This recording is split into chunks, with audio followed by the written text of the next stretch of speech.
ரங்கநாதனை உங்க எல்லாருக்கும் ஹீரோவாவும் டைரக்டராவும் தெரியும். ஆனா இன்னைக்கு பிரதீப் ரங்கநாதன் மாதிரி பெரிய பெரிய பிரபலங்கள் காப்பி அடிச்சு பண்றாங்க. பிரதீப் ரங்கநாதனை பத்தி திடீர்னு எல்லாரும் பேசுறாங்க. திடீர்னு இவர் எப்படி மீம் மெட்டீரியல் ஆனாரு? இவரு மாதிரியே அச்சசலாம் பல பேர் நம்ம தமிழகத்துல இருக்காங்க அப்படிங்கிறது இன்ஸ்டாகிராம்ல வெளிப்படையா வந்துருச்சு. அது என்னன்னு தெரிஞ்சுக்கணும்னா இந்த வீடியோ ஃபுல்லா பார்க்கணும்.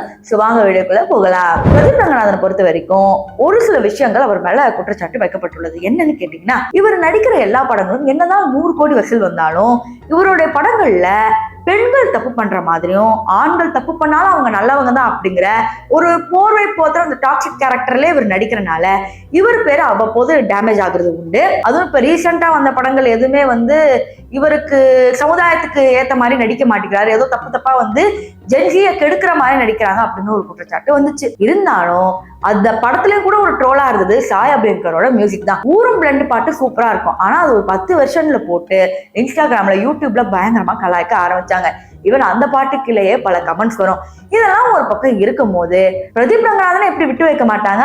அவருக்கும் ஒரு ட்ரோல் எடுத்துட்டு வந்தாங்க. அதாவது பிரதீப் ரங்கநாதன் அடிக்கடி ரொம்ப கருத்துக்களா பேசுறதுனால இவர் என்ன தனுஷ் மாதிரி பண்றாரு அப்படின்னு ஆரம்பிச்சது. இப்ப எப்படி தெரியுமா போய் முடியுது?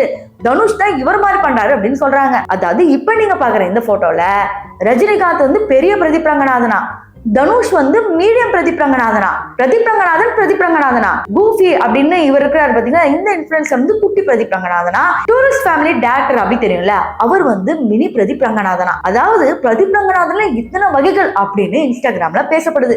இதற்கு பின்னாடி இருக்கிற முக்கியமான காரணம் என்னன்னா, பிரதீப் ரங்கநாதன் எப்படி கொஞ்சம் எப்படி சொல்றது ஒரு மாதிரி ஆட்டிடியூடா பேசுறாரு. ஆனா அவர் பேசுறது பிடிக்கும். அதே மாதிரி தனுஷும் கோண வாயில பேச, ரஜினிகாந்தும் அதே மாதிரி கோண வாயில பேச என்ன ஆகுதுன்னா எல்லாம் ஒரே இடத்துல கனெக்ட் ஆகுது. இந்த கூஃபி அப்படிங்கிற இந்த இன்ஃபுளுன்சர் எப்படி பிரதீப் ரங்கநாதனோட போய் முடிஞ்சாருன்னா முகசாயல் தான். அப்பதான் ஒண்ணு தெரிய வருது, பிரதீப் ரங்கநாதன் போல இத்தனை பேர் இருக்காங்களான்னு. இவர் யாருன்னா நார்மலா செஸ் விளையாடுறவரு, நல்ல பிளேயர், சூப்பரான பிளேயர் தான், அதுல எந்த ஒரு டவுட்டுமே கிடையாது. ஆனா இவர் இந்தியாவை ரெப்ரசென்ட் பண்ணி அந்த மாதிரி பெருசா அந்த மாதிரி எல்லாம் விளையாடல. இப்போ இவர் இன்ஸ்டாகிராம்ல செக்ஸை பத்தி பேசும்போது ரேண்டமா என்ன ஆகுதுன்னா இவர் ஃபாலோவர்ஸ் ஏத்திக்கிட்டே வராரு.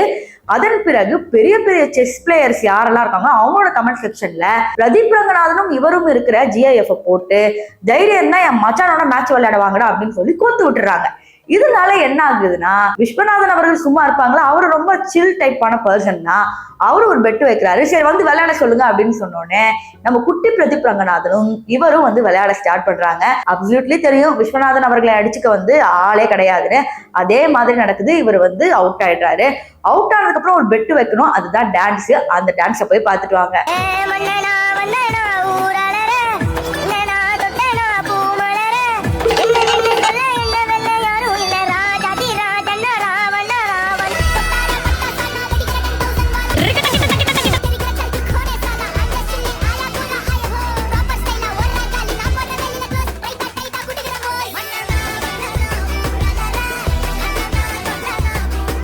இப்ப இதுதான் சமூக வலைத்தளங்கள்ல பயங்கரமான ட்ரெண்டிங். அந்த டான்ஸ் வரதுக்கு முன்னாடி வரைக்கும் அவருக்கு கிட்டத்தட்ட ஒரு 7 லட்சம் ஃபாலோவர்ஸ் தான் இருந்தாங்க.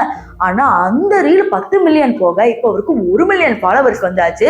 அதன் பிறகு அது ஒரு ரியாக்ஷன் தரன்னு ஒரு பிரதீப் ரங்கநாதன் மாதிரியே பண்ணிருப்பாரு. அதையும் போய் பார்த்துட்டு வாங்க.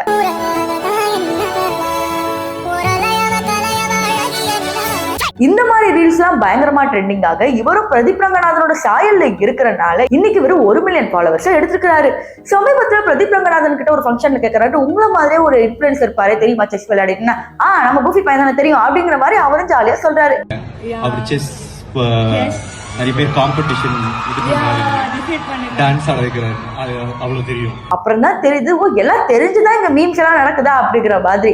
சரி, இதை பத்தி நீங்க என்ன நினைக்கிறீங்க? இதெல்லாம் யூடியூப்ல வரலையே, ஃபேஸ்புக்ல வரல, எப்படி உங்களுக்கு மட்டும் இதெல்லாம் தெரியுது அப்படின்னு கேட்டீங்கன்னா அதுக்குதான் எக்ஸ்க்ளூசிவ் நியூஸ்லாம் நாங்க எடுத்துட்டு வரோம். ஸோ இந்த மாதிரி மீம் கண்டென்ட், ட்ரெண்டிங் கண்டென்ட் என்ன நடக்குது அப்படி தெரிஞ்சுக்கணும்னா எங்களுக்கு ஒரு சப்ஸ்கிரைபர் போட்டு விட்டீங்கன்னா வாரம் வாரம் நானும் இந்த மாதிரி இன்ட்ரெஸ்டிங்கான வீடியோஸோட வருவேன்.